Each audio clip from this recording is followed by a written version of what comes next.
Delhi blast मामले में जैसे जैसे जांच आगे बढ़ती जा रही है वैसे वैसे रोज नए खुलासे हो रहे हैं। जांच में ये सामने आया कि धमाके में अमोनियम नाइट्रेट के साथ साथ TATP का इस्तेमाल किया गया था, जिसे मदर ऑफ सैटन भी कहा जाता है, जो कि इतना ज्यादा खतरनाक होता है कि किसी भी झटके या इसके घर्षण से भी बड़ा धमाका हो जाता है। तो वहीं दिल्ली को दहलाने के लिए 50 किलो के विस्फोटक का इस्तेमाल किया गया था, जिसमें ट्राई एसीटोन ट्राई पेरोक्साइड यानी TATP का इस्तेमाल किया गया था,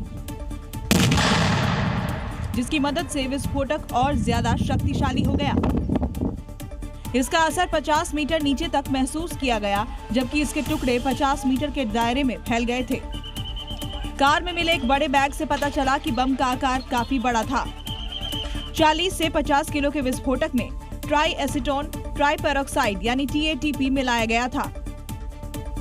क्योंकि TATP खतरनाक और अस्थिर केमिकल होता है, हल्के झटके, गर्मी और घर्षण से भी सेकंड में फट सकता है, इसलिए TATP को मदर ऑफ सैटन भी कहा जाता है। TATP से मिलिट्री ग्रेड जैसा IED बनाया जा सकता है।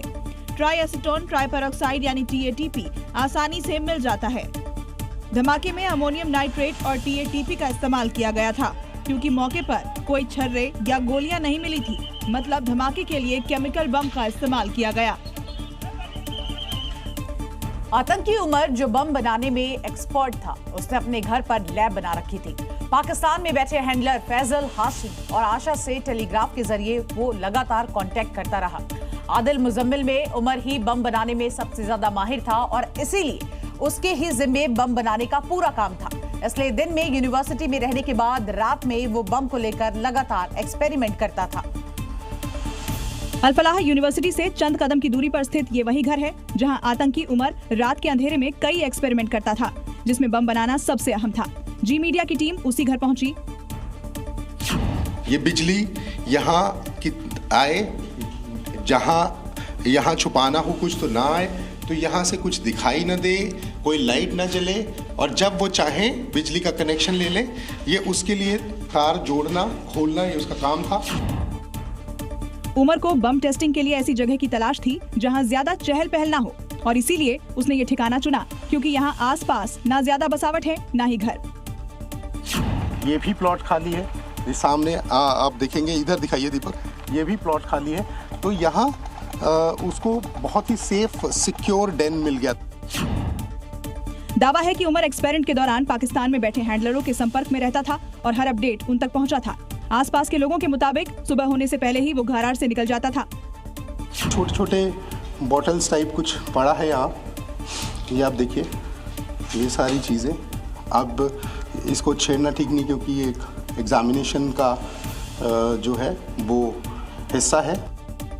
आतंकियों ने फरीदाबाद में ही विस्फोटक जमा कर रखा था और शायद उसी अमोनियम नाइट्रेट का इस्तेमाल कर बम बनाने का एक्सपेरिमेंट किया जाता है।